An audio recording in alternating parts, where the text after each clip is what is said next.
Welcome to the Bourbon Life Podcast, your source for all things bourbon. Join your hosts, Mark and Matt, as they drink and review bourbons, share news about upcoming events, interview the who's who in the bourbon world, and, most importantly, bring you along for the fun of living the bourbon life. Now, here's your hosts, Mark and Matt. All right, everybody, welcome back for another episode of the Bourbon Life Podcast. I'm your host, Mark, and with me here live in the Bourbon Life Studios, it is my good friend and co-host, Matt. Matt, how you doing down there, man? Mark, I'm great down here. How are you at the helm? I'm doing great, man. It is July. It is Tour de France season. I am stoked, excited about that. I know our listeners probably don't care at all about the Tour de France, but you know what? It is near and dear to my heart, so I'm excited. And I know you're a big fan as well, Matt, so I always enjoy getting to talk to you off camera about the Tour de France and what's going on with it. It's a fun 3 weeks in July. Absolutely is, man. We enjoy it for sure. But I'm doing great, man. This is great. We've got probably my favorite people in the industry here tonight, man. I love these guys. They've been on the show. I don't know. This may be like the fourth time each of them. Not always together, separately, but now this is like, I think the fourth time that you both have been on this show. So we're excited to have that. Matt, you want to just go and tell everybody who we have with us tonight, man? Absolutely. Not that they can't tell, right? They can see. Yeah. We've got the powerhouse from Potter Jane. Got yes, Denny Potter, Jane Bowie back in the studios. Welcome on to the show, guys. Thanks. I feel like I've aged a lot since we were last year. Right. I feel like I never left. The basement door locks on the outside. It's kind of crazy. Yeah, it's like, hey, come to my basement and hang out. Yeah. But no, Denny, I gotta brag because you're like, man, just bring your RV down here and you just park it in my driveway. Last year, it turned out to be quite a fiasco for me, unfortunately. But I should have taken you up on that. Should have done that. Oh, anytime. Yeah, I know there's a story there. Yes. So looking forward to getting it. But for sure, yeah. But thank you so much for that offer. Glad to have you guys back. Just excited. I was down there. Let's see, went to the groundbreaking. I think we had you on the show after that. So it's been a while. I can't remember the last time. It was last year sometime. You came to the day the still got put in, which happened to be exactly a year later from the groundbreaking. We didn't plan it. It just was happening. Was it really? Yeah. So that was September of last year. Yeah, that was the first day of the Bourbon Festival, I think, right? So we came over there and we were waiting for the still. It was very anticlimactic. Like all of our friends and family came and we got a taco truck and had beer to like have a watch party. And because we didn't have a roof hatch because of how we designed our maintenance area to be able to work on the still where our still sits, they had to move it in teeny tiny movements for hours. Oh, did they really? Pull it up.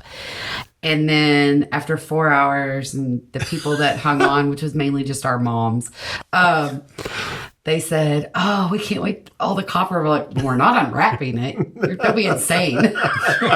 So these people waited for 4 hours, and then it was just plastic standing on the ground, basically. Oh my gosh! Well, I feel bad because we did not wait. We ended up going. We went to the Bourbon. No, you had a life to live. We went to the Bourbon Festival, but I did drink some beer. So thank you very much. That was kind of a little bit earlier in the. I think it was around 10 or 11 o'clock in the morning. Yeah, well, but you know, we don't judge. To each their own.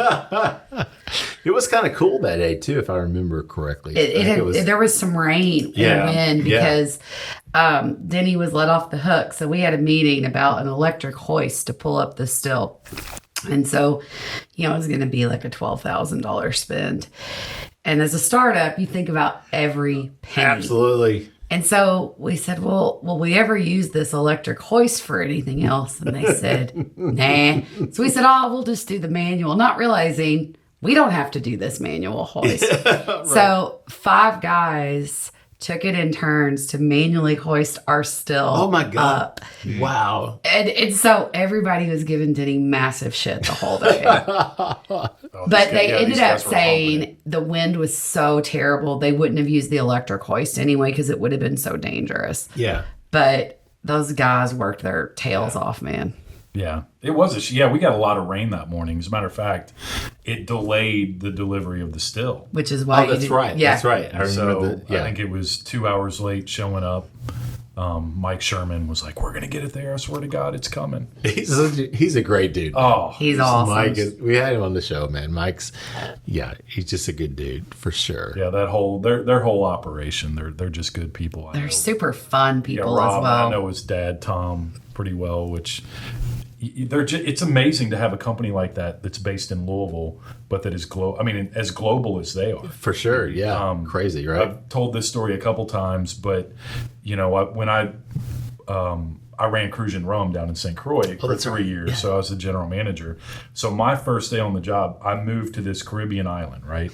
Like I moved down there on a Saturday, and then I'm at the distillery on Monday. Wow. So I walk in the front door, and I walk right into Tom Sherman. Really? I said, "Tom, what the hell are you doing here?" He goes, "All your equipment's Vendome." And he goes, "And that's on purpose." He goes, "It's the only trip I make every year." I was like, God damn. So this is crazy. But no, yeah, they're awesome. They are awesome. Absolutely, yeah. So that was the last time I was down there. We need to come back down and visit you guys now that things are operational and things are going. So we're planning to have a grand opening in the fall. We've just been trying to get the production running in steady state, but sure. It's going pretty well for the most part. Well, yeah. It's cool because I was there at the groundbreaking, which is great. That's where I met your uncle. Groundbreaking / field party. Yeah. Field party with the handle of Old Forester in his trunk. That was awesome, man. It's like, I'm Denny's uncle. I'm like, yes, you are. I will take as much bourbon as you want to give me. Well, I mean, he was offended we weren't serving bourbon at the party. Oh yeah, he was telling everybody that came to park. He's like, "Hey, they don't have any bourbon. It's just beer." But of all the family members I had there, I would guess there were at least 26 handles of Old Forester in that parking lot, without question. Well, you just ran into him first. Oh, you had a great uncle that worked for many years at Brown-Forman, didn't you? I did, yeah. He was the guy that brokered the Jack Daniels deal. Yeah, he was part of bringing Jack Daniels. Did he really? Yeah. I did not know that. That's wild. Joe Zerga. Wow, very cool. Yeah. But that was great. I loved the groundbreaking. Loved getting the chance to meet your uncle because it's like some guy randomly walks up. He's like, "Hey, you like bourbon? I got something over here in my trunk." I'm like, "Sure." And then he's like, "I'm Denny's uncle." I'm like, "Awesome. I'm all in, man." Next thing he wakes up in a bathtub missing a kidney. I'm like, what the hell happened? Where are my clothes and Uncle shoes, Art. man? Where's my kidney? Damn it.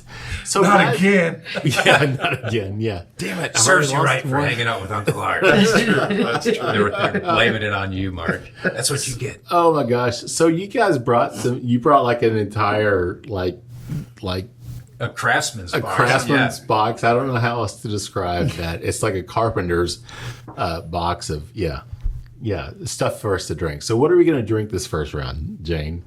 So we brought a few different distillates, but we thought we would do a little bit of a wheated bourbon versus rye bourbon comparison. So the first thing we're going to taste is the wheated bourbon.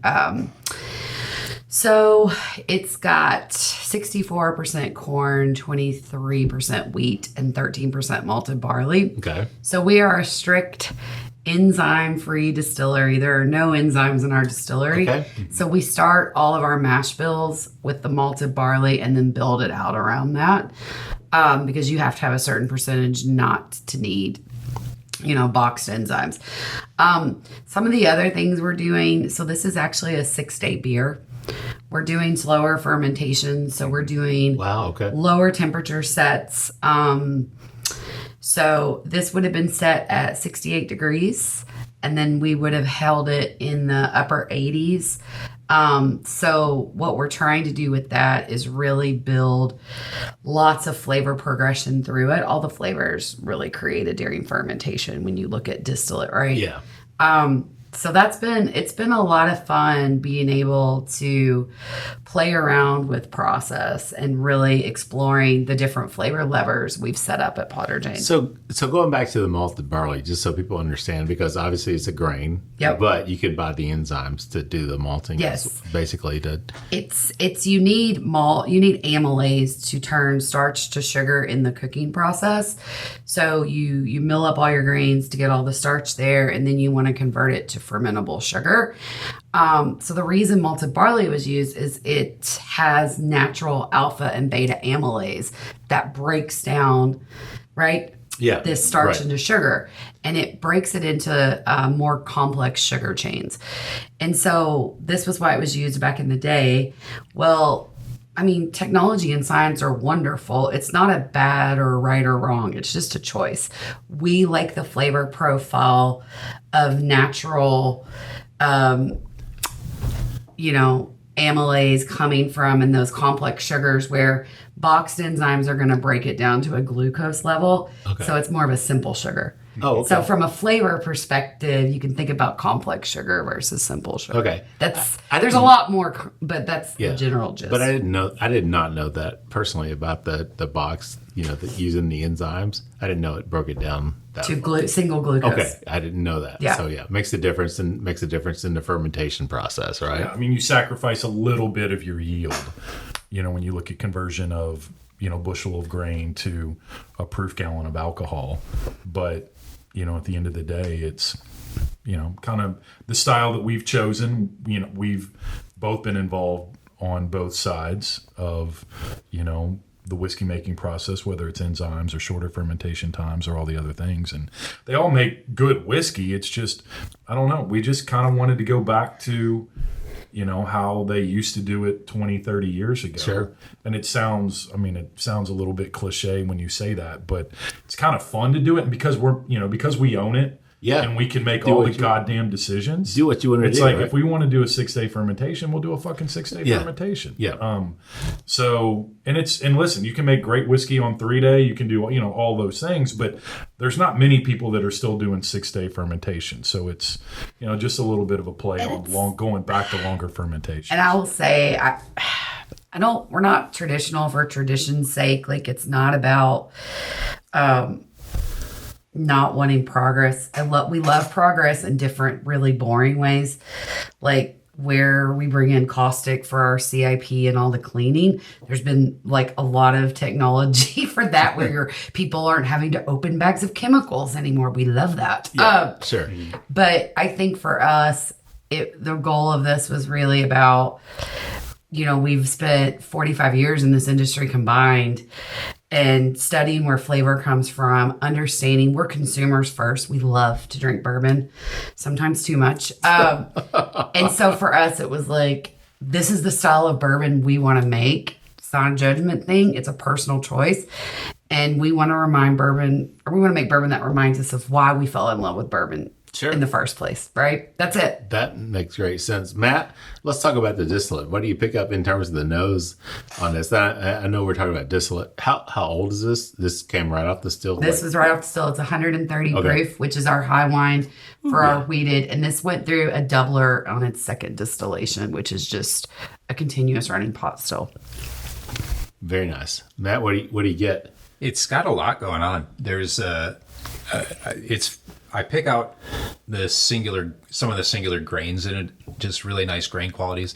But then there's also a melding of them where you're starting to pick out flavors and how it's all tying together. So of course, pick out like that malted barley, pick out a little bit of the wheat and sort of those cracked grain, those grain notes.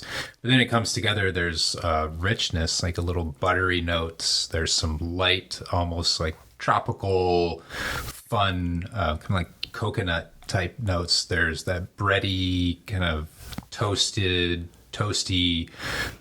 like buttered bread type note. And so it's fun to try this, taste everything together, but then also see where you're saying that long fermentation time lets you really enrich things and pull a whole lot of flavor out of the distillate and get it to where you all making the bourbon that you want to make. And so it's fun to see it come together from just the grain into what these flavors are reminding us of, and like what some of the complete flavors are. It's really nice.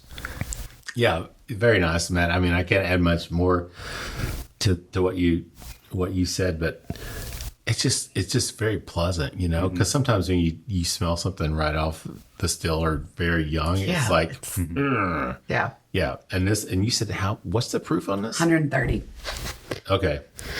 Because I like nosing this. I gave it a little sip, and I won't go quite to the palate and finish yet, but even sweeter than I was expecting. Even nosing it, man, it's just like, it does not nose like 130 proof. It does not, at all. But I love the flavors of it. Like Matt said, you get the grains, but at the same time, you kind of get that combination of the flavors coming together as well. So, yeah, very nice. Anything you guys want to add to that? No, I think for us, this was week 3 of production. So this was, we're learning a lot. And part of what we wanted from an overall flavor perspective, we wanted to get those essence of the grains, and we wanted to really build fruit flavors in it. Like this, my first smell was like, oh my gosh, it's tomato season, and it smells like a sweet, like homegrown tomato almost, which is different. But we didn't want it to feel grainy when you taste it. We wanted it to be really viscous, and we wanted, to not feel the grain as much as you can taste it. But we really wanted everything to be soft and round on the palate. Yeah, very nice. Denny, anything else you want to add? Vanilla and caramel. Oh, that's post-barrel shit. No, I mean, it's, for us, what's interesting about this, so we did our very first mash on, I think it was March 5th. Jane and I spent, almost 3 years, right, on, just thinking about what we wanted to do, thinking about concept, thinking about process, designing the process, and then building it. And so you have an idea of how you think it might taste, but you really have no clue. Yeah. And so, I mean, as construction was nearing completion, right? And we knew we were getting close to doing that first mash and then obviously first distillation. It was fucking terrifying. I'm sure. Because you're like, what if, what if we're idiots? We always think we're idiots. Most people think we're full of shit. And I can't say that I can blame them for that. Man. But it's like, did we do all this and then it really doesn't taste any different than anything else, right? So I think that's what was so interesting, especially, with this distillate, was like, okay, this is different.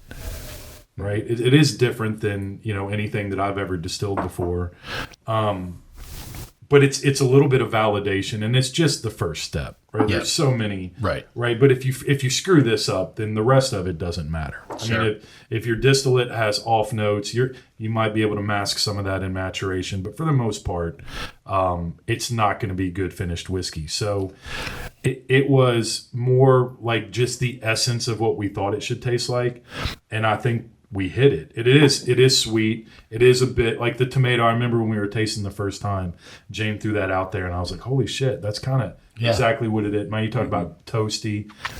It's all of that. You do get, the wheat, the corn comes through a little bit, but you're going to get that with most distillates anyway. But very pleasantly surprised, and then was probably most surprised by the finish. Yeah, Matt. So in terms of palate and finish, because we're sorry, what's that? We jumped ahead on. No, that's fine. Because I'm looking at the timer. I'm like, yeah, we probably need to, because we got something else to drink in this round too. So, but I was just, Matt, what do you think about the palate and the finish? I already drank mine, so it's good. It's Jane. You said you tried to make something that was really round, well balanced. I think it really fits that. It's round. It's not sharp on any parts of the palate. It has really good flavor. It's very sweet.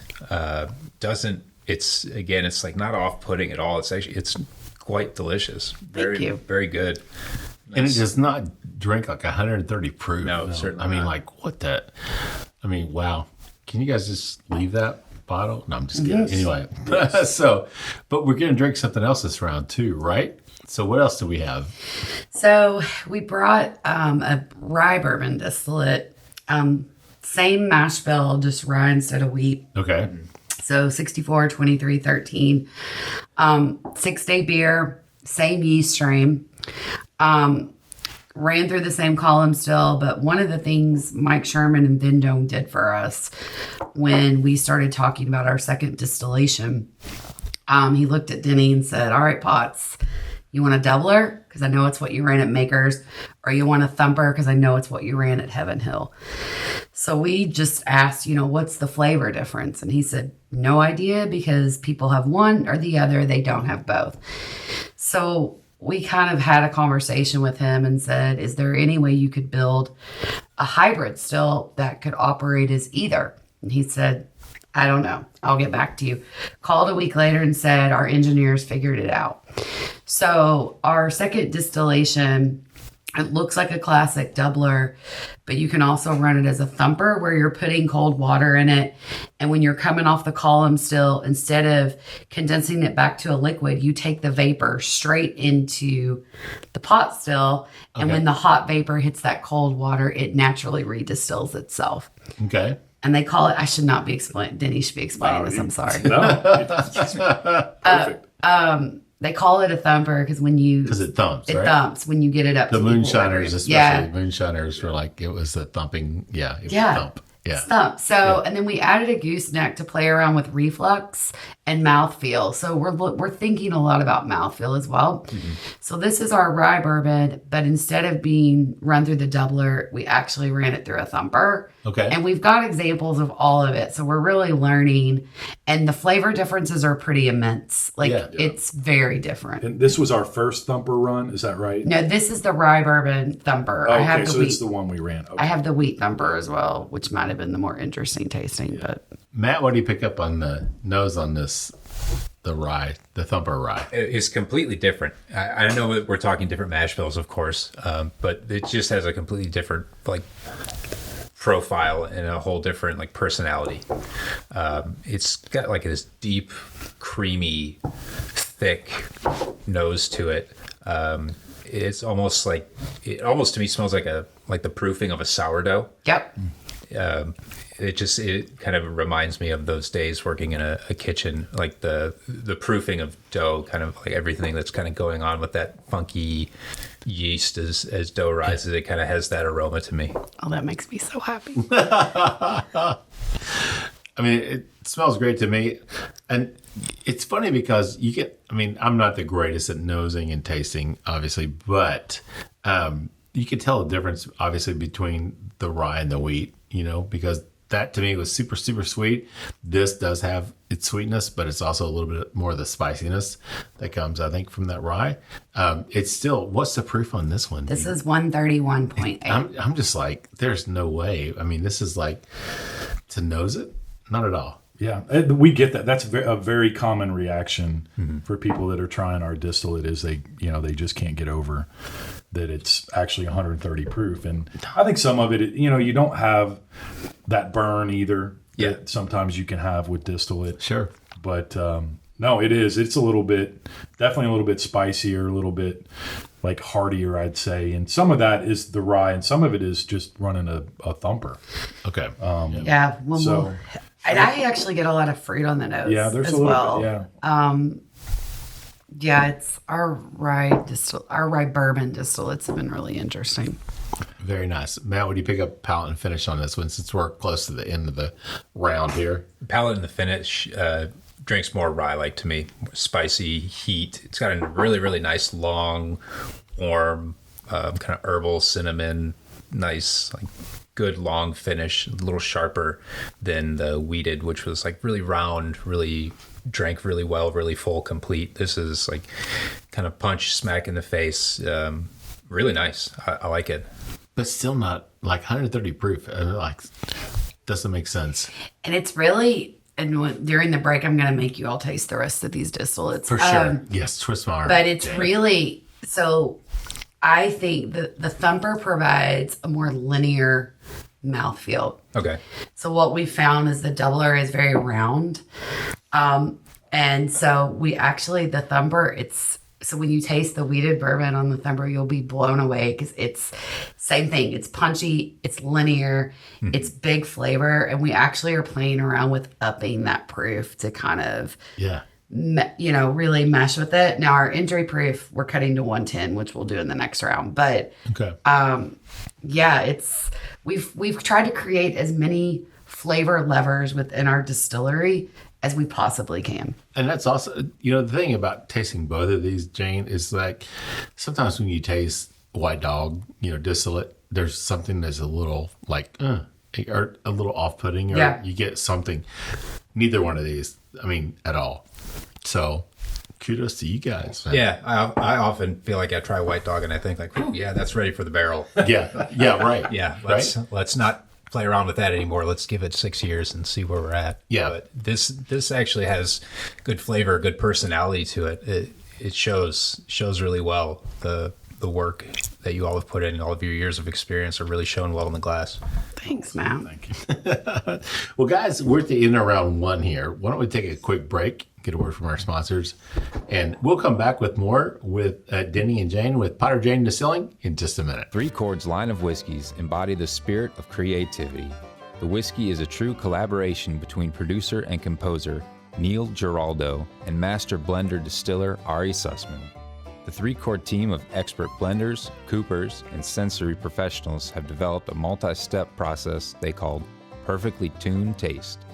This process begins by carefully selecting the finest bourbon and rye whiskeys from Kentucky, Tennessee, and Indiana, and then blending them together. Find out more about the whiskeys and distribution in your area at www.threechordbourbon.com. All right, everybody, welcome back for round two of the Bourbon Life Podcast. I'm your host, Mark, and with me here live tonight in the Bourbon Life Studios around the flights of the rectangular table, whatever you want to call it. It's my good friend and co-host, Matt. Matt, how you doing, man? Mark, I'm great. And yourself? I'm doing great. Getting loosened up here, so. Yeah, you've been loose all day, though. I have. I did. I played in a golf scramble. I've not played golf in 20 years, Matt. Believe it or not. I'm not a golfer, but somebody asked me to play in a scramble, and yeah, here I am. So How'd you do? I hit like 2 or 3 fairways. I was shocked because I thought it was going to be awful. I hit some really bad balls as well. I'm not going to lie. I topped a few and shanked a few over to the left. I usually hit a slice really bad. And I got this driver that I bought, and I thought, okay, I'm just going to try it. And supposedly it gives a little bit of leeway on your slice or whatever. And I'm like, okay, right. So when I still get up to hit today, I'm lying to the left because I know I'm going to slice, right? So then I get up and I hit the ball and the fucking thing just goes left, like out of bounds. And I'm like, what the fuck? It's supposed to slice, but it did not slice. So the driver did its job. I did not. So I adjusted, but yeah. So overall, yes, Matt, it was a fun day. I'm not a golfer. There's most of the things in my life that I do, I feel like I do pretty well. Like I'm successful at most of the things I've tried. I played football in high school, whatever, all the sports and whatnot. Bowling and golf are 2 things that I absolutely suck at and suck bad. And I just got to the point years ago where I'm like, if I can't do it and can't do it well, I don't want to fucking do it. So I didn't. But today I went out and I'm like, okay, maybe I can do golf. I don't know, but we'll see. But anyway, Matt, good day. It was a good day. Yeah, you ended with a pretty good buzz on. I got a little buzz on. I hit Malone's over on Tate's Creek. Had a few drinks. Yeah, man. So Denny and Jane are here. So, I shouldn't say that. Matt, tell everybody who am with us. Denny and Jane are here. The introduction, man. All good. If our listeners don't know by now, then they don't need to know. Yes. So yes, Denny and Jane from Potter Jane Distilling are here with us. Thank you guys for joining us again. Thanks for having us. This was fun. Yeah, thanks for coming all the way over here. Yeah, to hang out with us here in the Bourbon Life Studios, otherwise known as my basement. Appreciate it. I enjoy drinking in your Bourbon Life Studios, and I brought my driver with me, so it's always a good time. That's always a good time, right? Yeah, so we got some good things poured up here. We got another thing poured up. Let's talk about what we got poured up for this. We'll talk about it first so we get that done. Yeah, so, obviously we just tasted some of the distillate, and which we distilled in March. So we've got 2 samples here. One is bourbon wheat and the other is bourbon rye. And these are the very first maturation samples we pulled out of our warehouses. So these are 3 months old. So we pulled those. One we pulled today. Well, no, we pulled them and then I've drank all the samples we have. Well, I've tasted all the samples we have. Tasted, yes. Tasted. Well, because you Quality control. Guys, you got to remember, I'm a blender that's had no samples for 3 years. Right. So, we actually went and pulled these fresh out of the rick house today for y'all. Did you really? Yeah, Well, we did.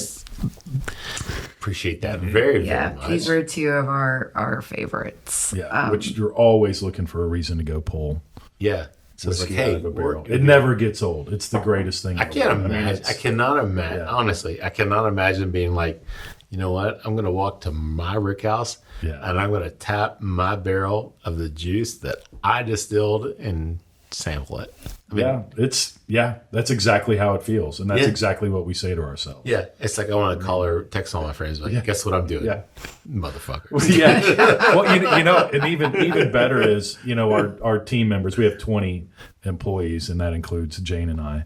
And they're more excited than we are. They're so proud. I mean, they just awesome, and they they just come down with us, and it's just like this, and they're super pumped, and then they text us at night. After we pulled samples, they're like, "My God, it's so good." I can't believe that we're doing this. Like, they are absolutely owners in this as well. So they're amazing. We have the greatest team. They're so good, and it's we almost get as much joy out of going through this with them as us actually doing this. Like, I think it's the one we always had hopes to hire a good team, but it's the one real surprise of the joy that you get when you bring good people on board and they love what they do as much as we do, and just watch them experience what we've built, right? Like that is, and they're getting rewarding. To do things they've never got. They're getting to sit on taste panel, and they're getting to do things they maybe didn't get to do. And it's as rewarding as the liquid is. And I mean, that sounds a little crazy, but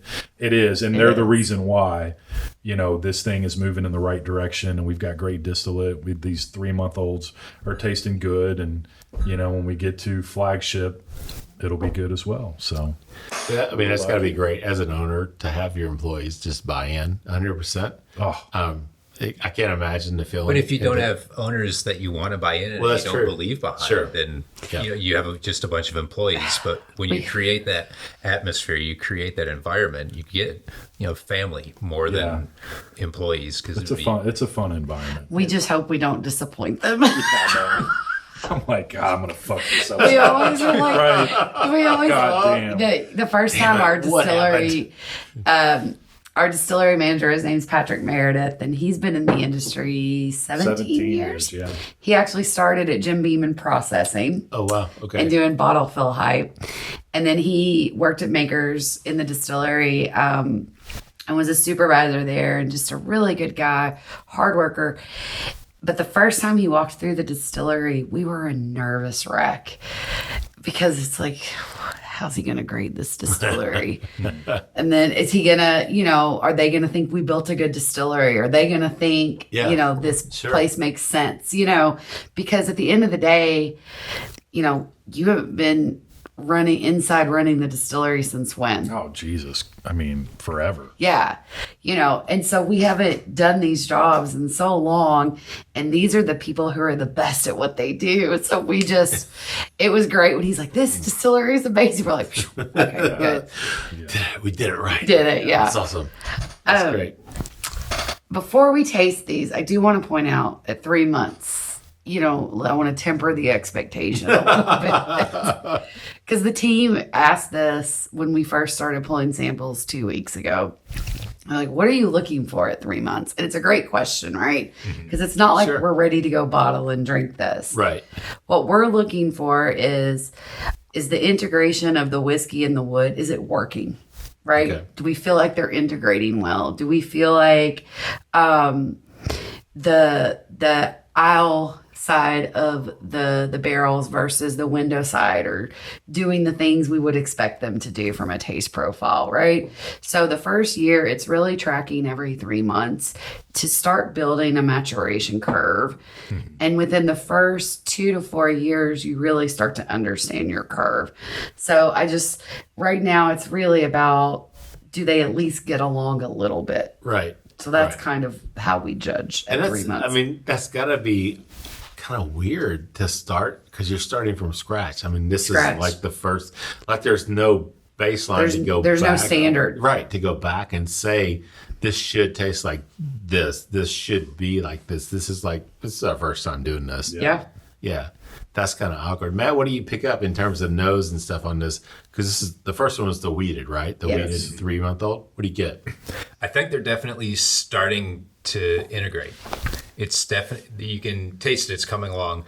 The mash bill from the wheat is starting to pick up some like kind of a buttery popcorn type aroma to me. A little bit of the woods coming through. There's a sharp little bit of sweetness from some char coming through, kind of cutting in and playing with some of the mash bill in there. So you can tell it's starting. Nice, like you said, Jane. There's color on it. It's coming along. There's good color there. But then still, it's also taken a little bit of the mash bill, a little cut off of it as well.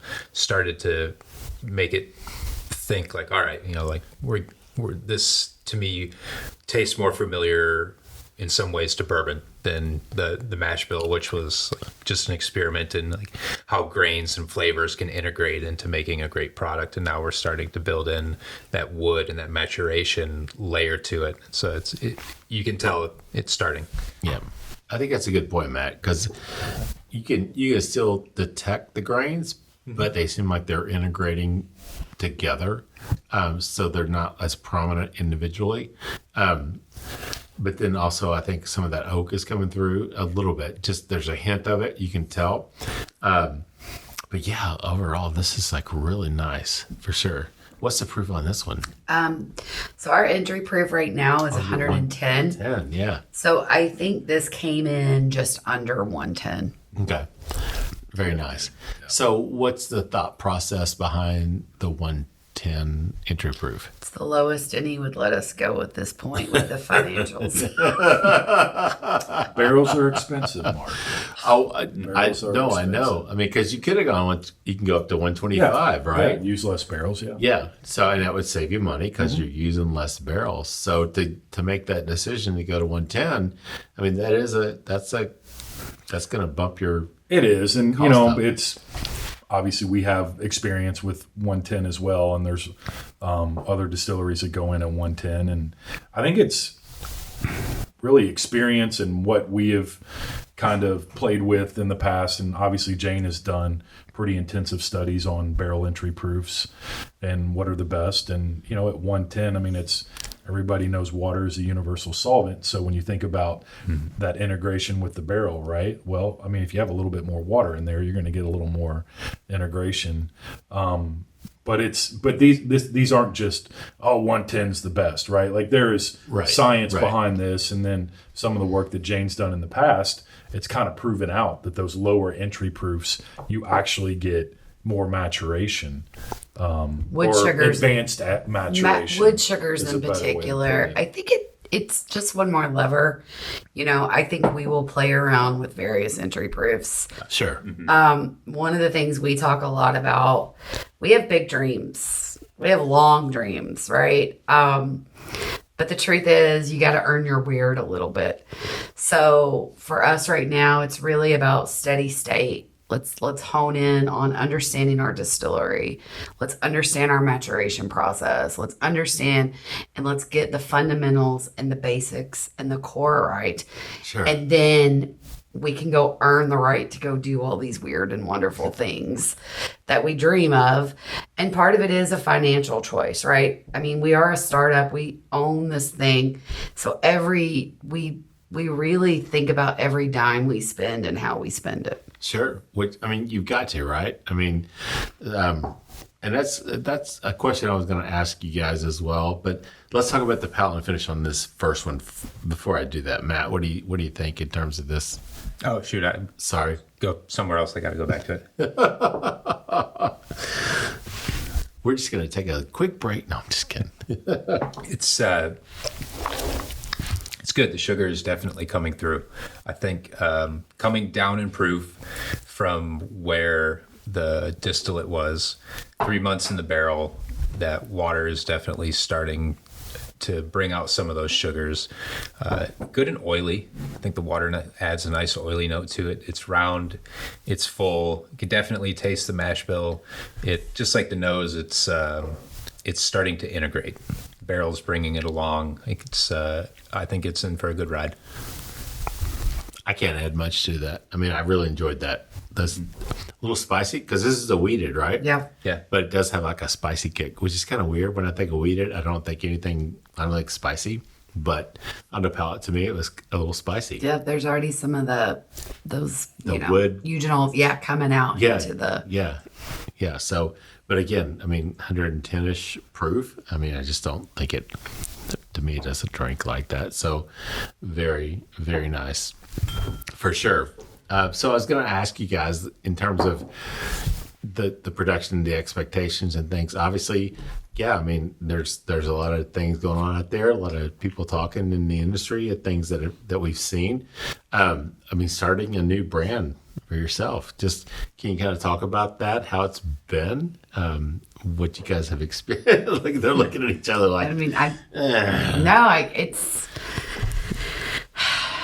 We talk about it a lot. I mean, there is a lot of noise. It's an interesting time in the world, not just in the industry. Yeah, sure. But the industry is going through a bit of a weird moment coming out of just unprecedented growth through COVID. Sure. But the truth is, bourbon's been here way before us, and it'll be here way after us. And so our goal is to try to really keep our eyes on the future and the long game. Sure. It doesn't mean we don't pay attention to the noise, and we're not agile, but I think we've lived through peaks and valleys in this industry. And so for us, it's really about, we might have to make some short-term decisions to make sure we can be here in the long term. Sure. But for the most part, whiskey's a marathon. It's people that are in it to get out within 5 years. Not going to do it. It's not going to do it. Yeah. But, there's been, for all the doom and gloom, and there's been a lot of doom and gloom, and it is real. There are, this next generation doesn't drink the same way that we do. But there was a report last week from IWSR that actually Gen Z does drink. They are on track to drink just like our generation. Thank you, Gen Z. Yes. But they grew up in COVID. They didn't get to go to bars. Right. So they're learning how to socialize and make alcohol part of it in a different way. So I think part of our job is to find people to help. We are old and set in our ways to help us find people that understand where consumers are going and how we go meet them where they are versus expecting everybody to come to us. Right. Sure. What would you add, Potts? Because it has been honestly a terrifying couple of years. Yeah, it is. I mean, it hasn't been ideal. Sure. And it's not necessarily like our vision and how we think about who we're going to be in the future, but you always get that overreaction, right? That occurs because everybody latches on to the negative, and like Jane said, and everybody, there is a lot of negative going on. Oh, sure. But then you get, but then it becomes about the bank and other people like that, like, oh shit, we're not going to loan that out, or we're not going to do this. That's where it makes things a little more difficult when our plan is the same. Right. But maybe your avenue of making that happen has to change a little bit. Right. So, but at the end of the day, I mean, and this is what's held true for, decades, is you have to have a long-term and what we call a generational outlook for your business. And a North Star. You have to. Otherwise, you do get yourself in trouble, right? Like you have to think about who you want to be in 20 years, in 30 years, in 40 years, and not get obsessed with the short term 2 to 3 year decisions, right? So as we think about who we're going to be, it is about, we can't grow too fast. Right. Don't put that fucking second still in. Right. Let's stick to the one. Let's not run it at full capacity. Let's make what we need. Let's make what some of our partners need that we're distilling for.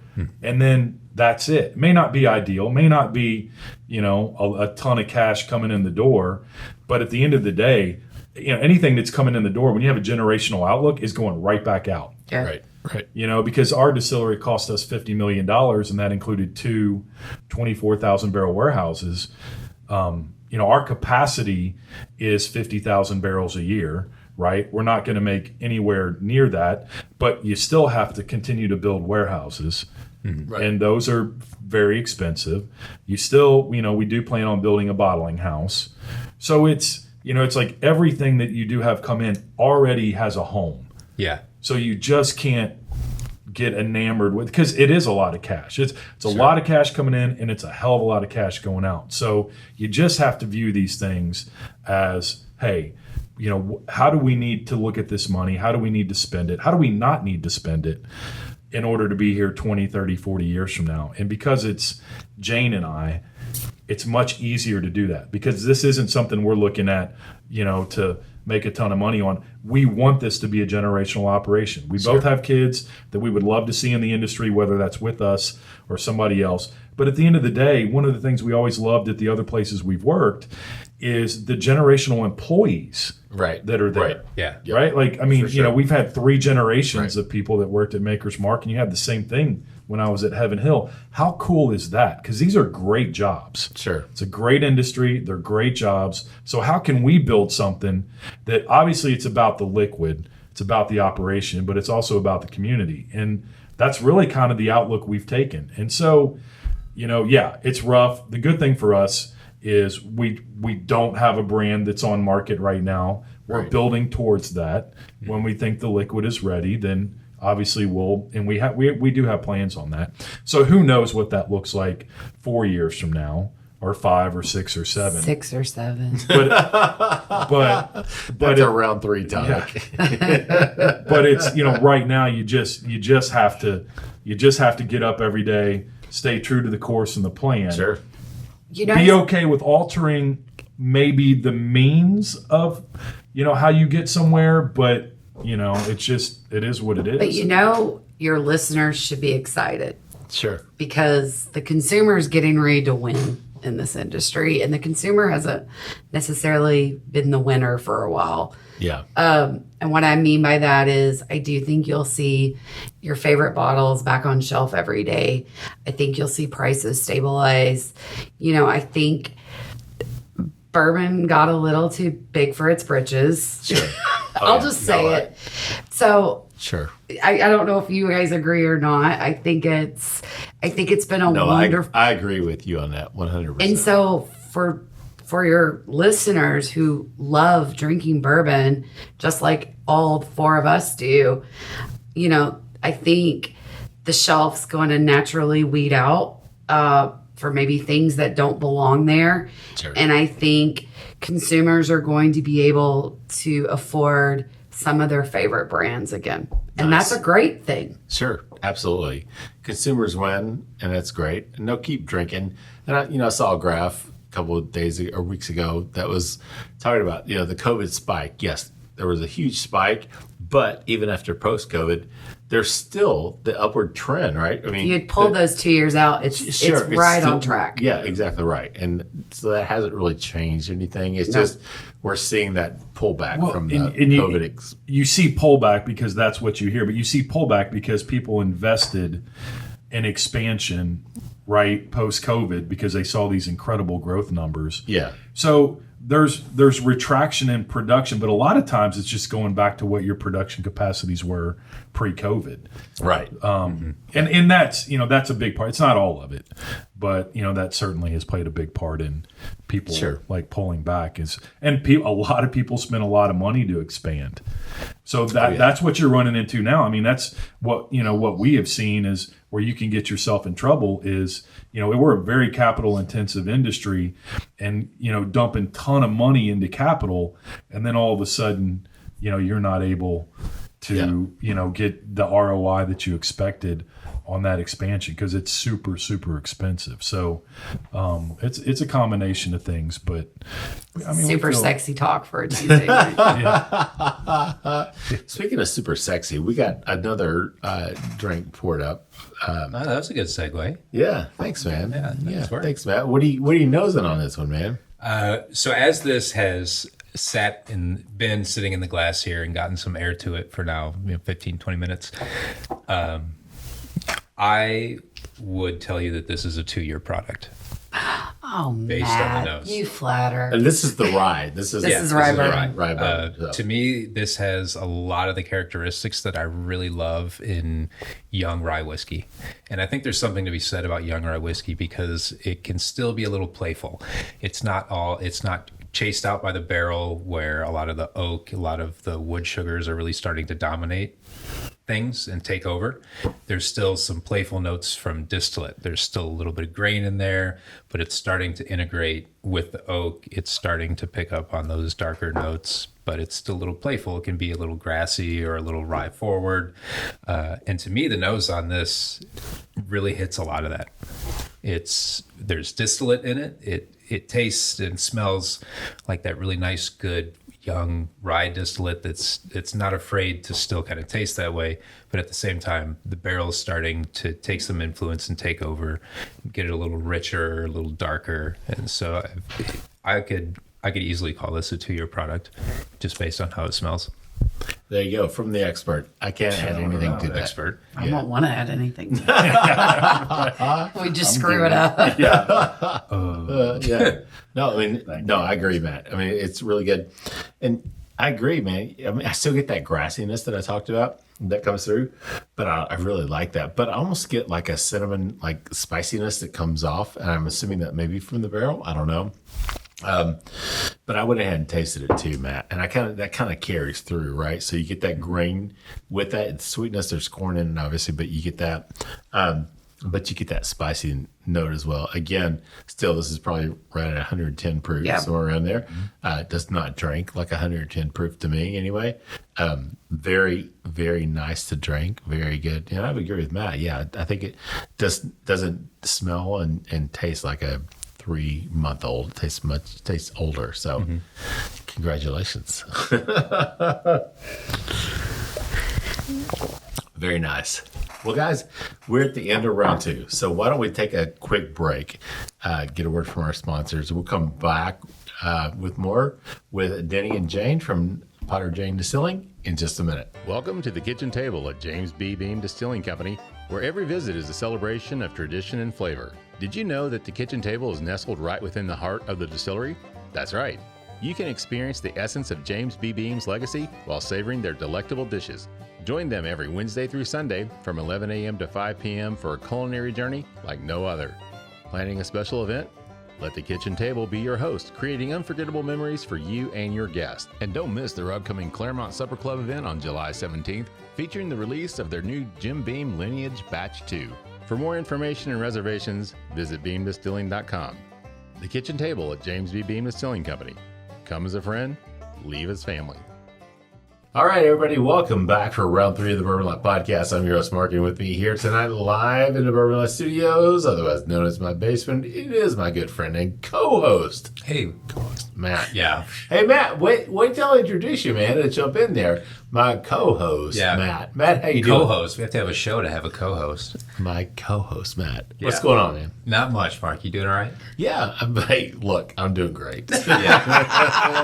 I don't even know how many times I can say this. I'm doing great. You've been buzzed since noon. I'm doing great, man. 45, still riding high. I feel like loving it. We're driving the train and we're on the track still, man. So as long as we're here, we're okay. Denny, as long as our guests are okay, shit, then we're okay. You're speaking our language. There you go. Then we're doing great, man. Absolutely.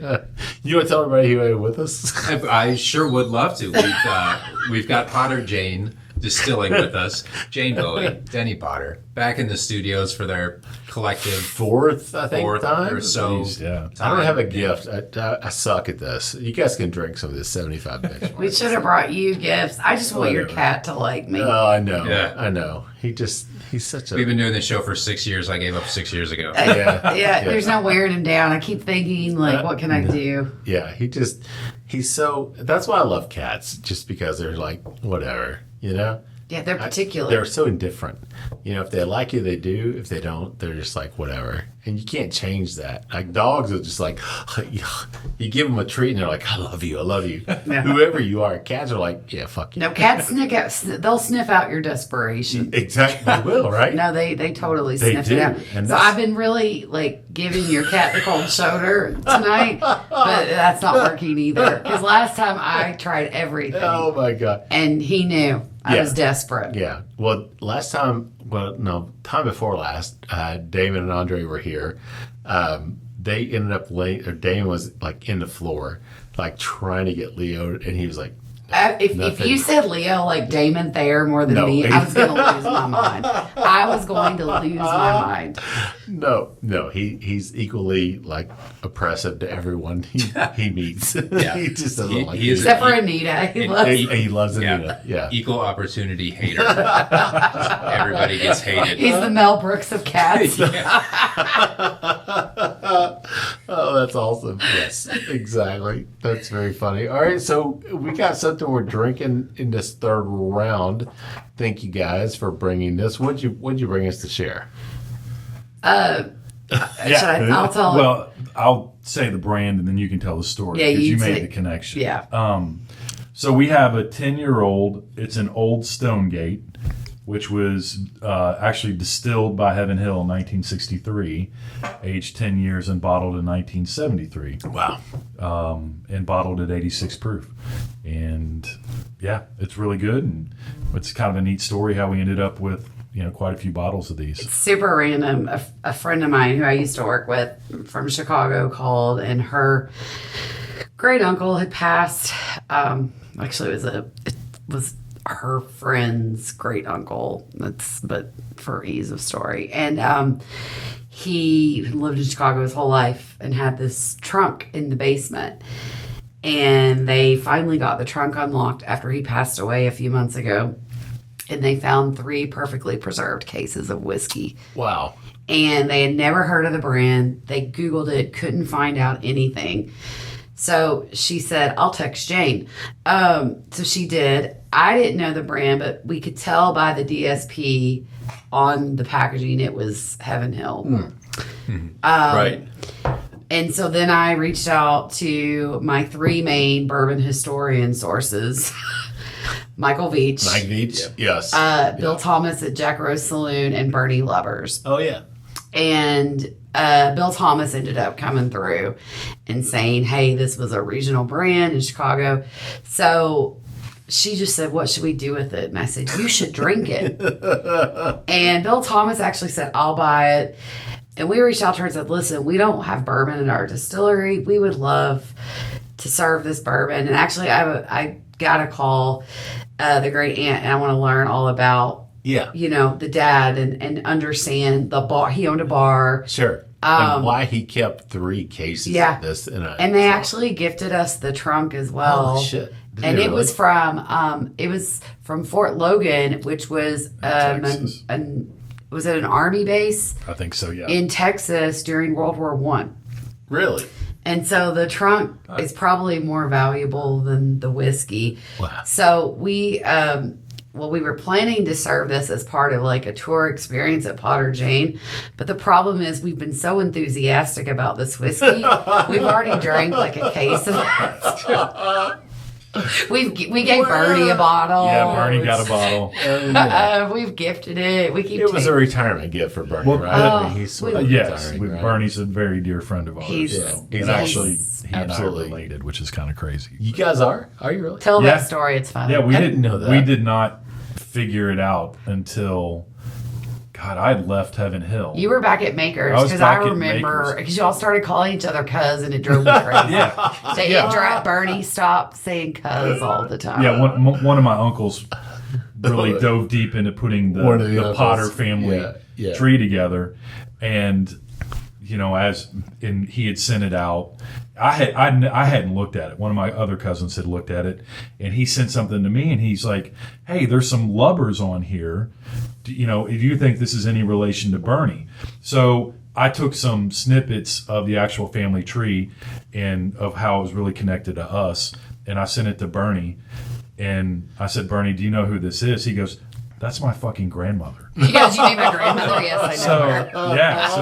I mean, it ends up like I can't remember exactly You're what it like is. fourth It's like cousins? my great grandfather and his grandmother were brother and sister. Something like okay. that. Yeah. So Like anyway, he and your dad but- are like second or third cousins. Yeah. Like it's Wow. a legitimate. Yeah. But you all got really close when you were at Heaven Hill. I mean, you all are really Yeah, good I've friends. known Bernie a long time, but yeah, at Heaven Hill we traveled together, and Yeah. Bernie is just the best. so much fun to be Oh, around. he's the best. Like, not only does he make you laugh though, but what he teaches you, like what comes out of his mouth and what you learn when you're around him is absolutely insane. So, and then the son of a bitch can play the guitar and he's sing a and great do all this. musician. He's too, also right? just a really good human. Yeah. Like Yeah. he's just a really good person. But yeah, so when he announced his semi-retirement, So we gave him a bottle of this Old Stonegate. very, very But nice. but the funny thing about this, what I found, like the actual trunk that it came in was pretty awesome. But when we pulled the cases out of it, the print on the side of the cases was pristine. Right? It gave the DSP, Was it it gave really? the name, it gave the Only a bottling geek So would I be had this to, excited yeah. about So this. I had to send a picture to Max, and I'm like, Max, you got to see, because I was like, I said the bottle's really cool, but I said, look at this case print, and he was like, that's perfect. I mean, it was just like, yeah. awesome. Anyway, yeah, those are the things you kind of get hung up on, but it's a really cool. Well, we appreciate Really you cool guys brand. sharing this with us. Matt, what do you pick up in terms of the nose on? We'll do the nose on tasting. This is not yours, but we'll still do it. So, Matt, what do you get? It's really rich and fruity. Yeah. I was surprised. There's like a lot of the first note that really stood out to me was like red apple or like red orchard fruit. And then as it sits, there's just this like sweet, dark cherry, dark stone fruit. It almost like smells like you're smelling like cherry syrup. Not in like a cough syrup way, just like macerated cherries, like a really good cherry syrup. That apple stone fruit note is on there. Good barrel char. Kind of got that old dusty funky nose a little bit too once you get past the sweetness as you really get into it. It's really, really nice. Yeah, it's like you talked about apples, Matt. It reminds me almost of cooked apples with like brown sugar in them. So if you cook some apples on the stove with a little brown sugar in it, like you get that same aroma. There's cherry note to it as well. But man, these old bourbons, I just love what you get with them, right? So you never know, but It always reminds me, you said all that. I get the fruit. It reminds me of my grandma's purse at church on Sundays. oh yeah. I always use this note, and I know it's a weird one, but she used to keep mothballs in her purse along with hard candy. Ooh. And I love the smell of mothballs, and I know that sounds weird, but there's just something really sentimental. And the Dusty's, the bottle oxidation gives you this mothball note Nice. in a good way. Yeah. But it's all that hard candy fruit with mothballs. That's funny. That's not the first time we talked about, mom's purse, grandma's purse, because my mom used to, at church, I'd get in her purse. Oh, it's how you kept her quiet. Get the piece of gum. Yeah. Or like you grab a tissue out, right? But it smelled like spearmint gum or whatever. Yeah. So like there were bourbons or rye whiskeys that I've tasted. And it reminds me, when you open the purse, you get a whiff of leather. Yeah. But you also get those nuances of spice and spearmint or whatever, like gum that's in her purse. So not the first reference to mom's or grandmother's purse on our show, but very cool. What about you? Did anything stand out? No, I mean, I think the cherry obviously is a big note. And I get, pretty heavy caramel on the nose as well. But There it is. It's just, I was waiting for him to call caramel. Yes. Well, you guys got to say like the very easy adjectives for me, right? That's awesome. No, Yeah. I agree. Do you all say caramel or caramel? Caramel. Caramel. Caramel. I always said caramel growing up. And then I worked for a bourbon company in Europe for 5 years. And I could no longer say caramel because nobody knew what the hell I was talking about. Caramel. It's like caramel's like in California, right? It's a city. Caramel. I had to say caramel for people to understand. Caramel. And now I can't. I struggle to go back to caramel. Caramel. I've never thought about it. I was Carmel, Indiana. I was firmly in the caramel camp until I worked abroad. Caramel. Yeah. Yeah. We'll take that. But no, this is really nice. Very, very nice. So you guys you're distilling your own stuff. Yep. Last time you were on the show, we talked about expectations in terms of where we're going to be with your own stuff coming out. And Jane, you're very, very adamant, if I remember correctly, about that 6 year at least range. So is that, Denny, I don't think you're quite excited about the whole 6 year thing, but where are you guys now? What do you think? I think we haven't changed. I think we plan to bring people along from the get-go. Like, we're actually planning to bottle some White Dog. It's more for fun, so people can start to build their own Potter Jane vertical or, come along on the journey with us. I still think we would love flagship to be 7 summers old. Yeah. Ideally, maybe. I mean, it'll depend on how our maturation goes, but... Yeah, and that hasn't changed. I think part of this, too, is, like Jane said, it's about bringing people along for the journey. We know what we want our flagship to be, which is that 6, 7, maybe 8 year range, but we also know that we need to release something, right? Like, sure, you can't. We need money. You can't feasibly wait that. That's just the reality of it.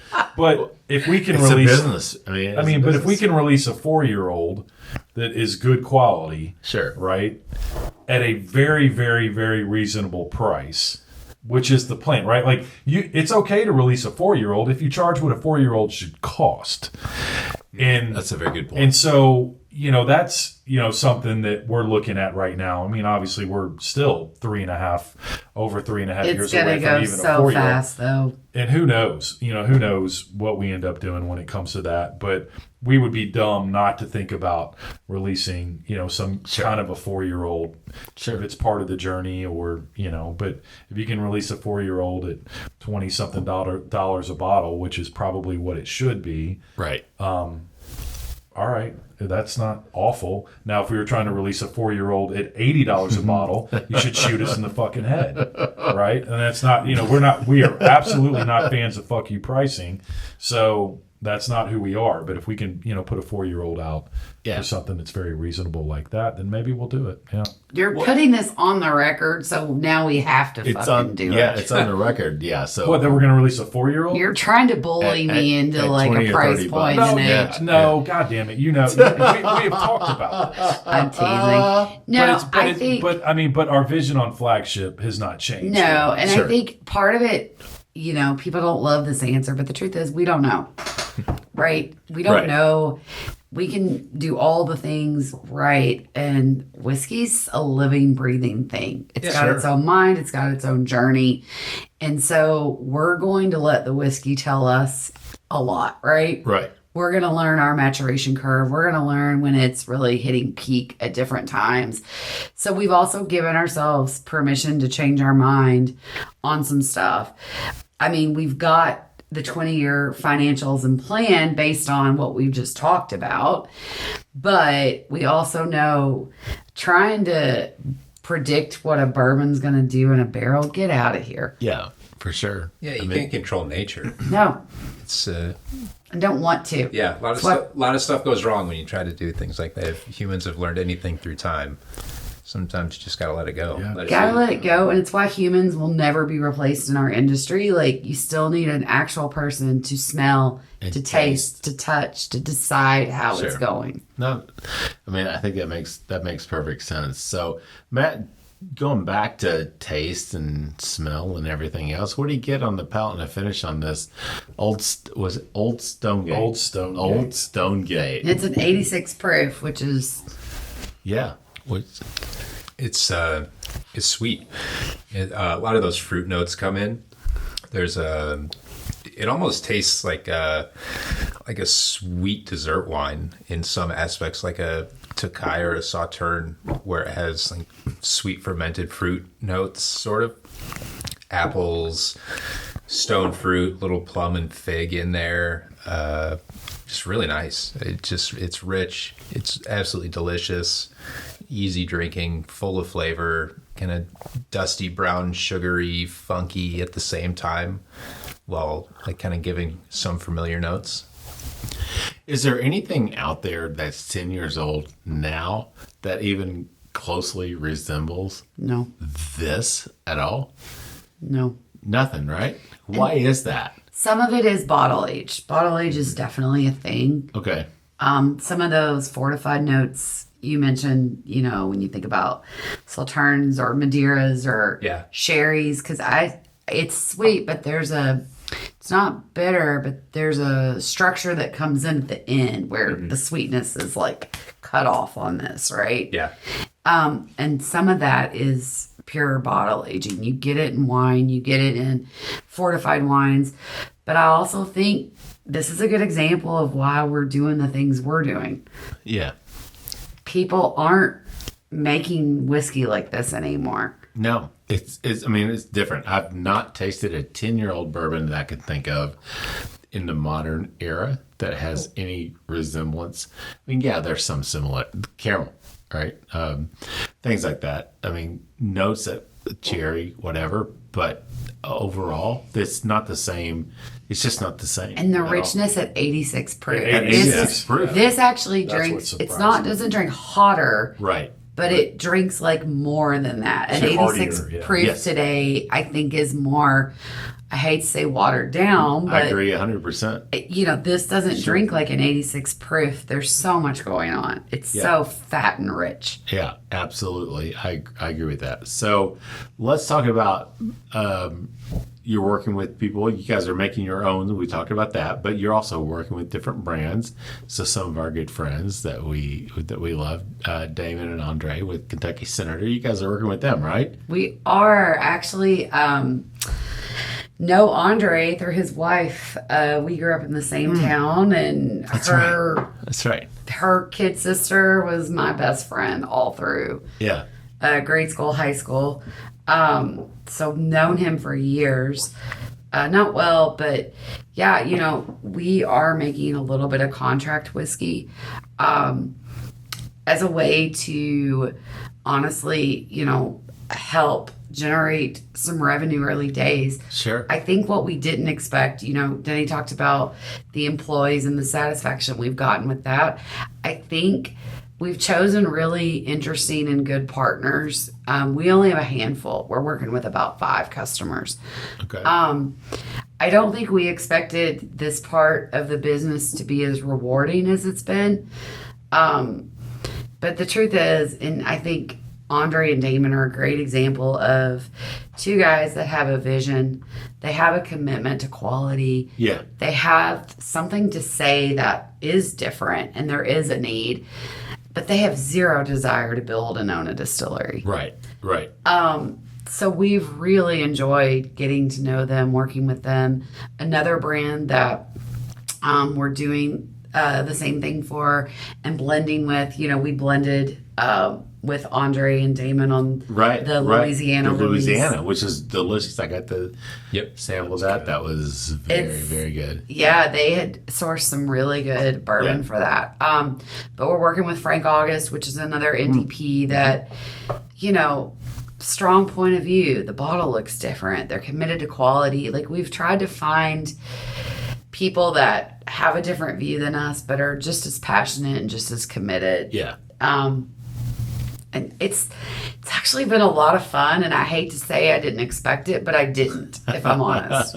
Well, I think what's surprising, and it shouldn't be, is that, you know, Jane and I are incredibly passionate about our industry and what we do and how we do it. And then all of a sudden you're meeting these people that maybe they haven't been in the industry for a combined 45 years or anything like that, but their passion for what they're doing and how they're doing it and their vision of where they want to be it's been very surprising, but it's also been incredibly like fulfilling for us. It's been joy we needed. Yeah, honestly. because they're coming to us and they've got all these ideas on their flavor profile and what they think they want their distillate to taste like and everything else, and then we're able to work with them to try to create the right mash bill, the right fermentations, the right distillate, like all of that stuff. Like it is a ton of it's very energizing. Good to work with people like that. Mm-hmm. That like Jane said, like they're incredible at blending and creating brands, but they don't want to build a distillery. Who the fuck would, to be honest? I'll be honest, after the last 3 years, not me. Yeah. Holy shit. $50 million is a heavy idiots. Oh my God. That's but awesome. No, it's incredibly rewarding. And, we're lucky to be partnered with them. They're incredibly smart and passionate, and it just makes it a lot of fun. And that's been the great thing about our industry. Our industry's always been the best industry you could ever hope to be in. It still is. Very collaborative. Yeah. Very encouraging. And it's just, just lucky to be a part of it. And it's, about the people you meet, the people you get to work with. It's their incredible. Samples, I was looking at their barrels today. They're 3 months. We should be pulling for them in a few weeks. So maybe they'll let you guys taste. I was gonna say I'm gonna email them or text them and be like, "Hey guys, I know you're gonna be tasting soon. You gotta bring us down there." It'll be a blast. Yeah. That'd So be awesome. it's we love that part of the business has been really fun. Awesome, Matt. Did we talk about the palate and finish on this one? This Old Stonegate? We did. I was gonna say because we're almost in the end of the round, and I'm like, I just want to make sure we did that. I couldn't remember. Are you still between the rails? I'm still right here. I know we talked about the nose, and I was just To be fair, we tend to jump around a lot. So. But it's okay. Yeah. And I don't have my notes. I didn't make notes for this show because I'm like, God, these guys have been on this show so many times. And we're going to do whatever we want. I don't have to absolutely. make, You're absolutely honestly, right, Jane. It's like I don't need to do a list of questions and shit. I mean, we're just gonna have a conversation, and I know we're gonna have a good time. So yeah. So I get a little off track. So let's go back talking about the distillery. So in terms of like visits and things like that, what's the outlook for that? People coming to see you guys or hanging out, checking you guys out? Yeah, I think we're, again, hoping to have, we originally had a visitor center planned in our master plan. We built a 20-year master plan of our property. I can't imagine. Okay, I've owned a few businesses, like small businesses, and I'm like looking 1 to 2, maybe 5 at the most. I can't imagine. You were talking earlier, Denny, about 20, 30, like generational. Yeah. I mean, in my mind, in my business mind, it's like that doesn't even register, man. I can't even imagine. So it's how our industry's built, though. I mean, you have to think in, I always say you think in scores. Decades aren't even long enough. 4 scores and 7 years ago, right? Scores. There you go. It's great. No one ever references Tom and scores. But, so we originally had a visitor center plan for phase 1. And when the budget came back, because cost to build, materials, it was kind of a blessing. We decided to prioritize the quality and the capacity. So all the money went into the equipment. Yeah. And we scratched the visitor center for phase 1. Mm-hmm. That said, we still want to welcome people. We just won't be able to do drive-up tours in the immediate future. Okay. But we plan to work with some of the local Kentucky tour companies. And it'll be a tour, so to speak. It'll probably be just hanging out with me and Denny and drinking for a couple of hours. Playing skee ball. We have a skee ball machine in our lobby. Do you really? Yeah. Do you get tickets? No. No tickets. No. Denny lost a bet. We knew we wanted an arcade game. And the winner I never win bets with Denny. Can you get a foosball table? Get a foosball table. I love foosball. We could actually, yeah. We have a ring. So yeah. And then if people reach out to us through the website, I feel like we host people all the time, but we haven't done it in a real formal way. Yeah. So that is definitely on our plan. So yeah, I guess stay tuned for that if people are listening or interested, or just reach out to us through the website. But yeah, I mean, we have tourism baked in, but we want to be able to do it right. Sure. And right now, I'd rather wait. Both of us would rather wait and put real money into doing it right than try to rush it. Sure. So we still have areas for tours, but it really will just be sitting on a couch with us drinking. Yeah. So if that doesn't sound fun, you should go to one of the other distilleries. Who could listen to the show and think this would not be fun to go sit and drink with Denny and Jane? I mean, come on. Yeah. Roll out the toolbox here. Yeah. Get down to business. Bring the handyman's Yeah. craft toolbox Oh, yeah. there. Well, it's not going to be a lot of our bourbon, but we have a lot of good bourbon friends have shared or we've collected through the years. So Very nice. Well, guys, we're at the end of the show. So any final thoughts that you want to share with us, Jane? Anything?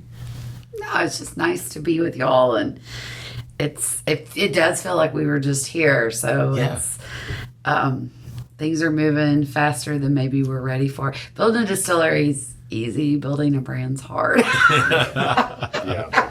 Anything else from you, man? Yeah, no, I mean, it's always a good time hanging out with you guys. We Absolutely. always we look forward to having you at the distillery. Maybe we can do a podcast there. Sure. That'd be great. I love that. But yeah, I mean, it's just, it's a bit of a grind, but at the same time, we love it. We're not going to do anything else. yeah. This is our hobby. It's our job, but it's also, what we love to do.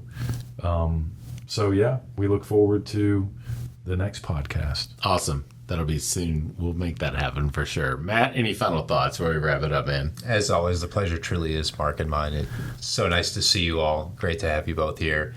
Catch up with you again. It really feels like just picking up where we left off last time with just a little bit of distillate this time. So That's right. really, Yeah. our podcast episodes are going to be the vertical. That's it. Yes. Yeah, for sure. No, We no, should that's do that. great. That's Yeah. a great idea, Matt. Absolutely.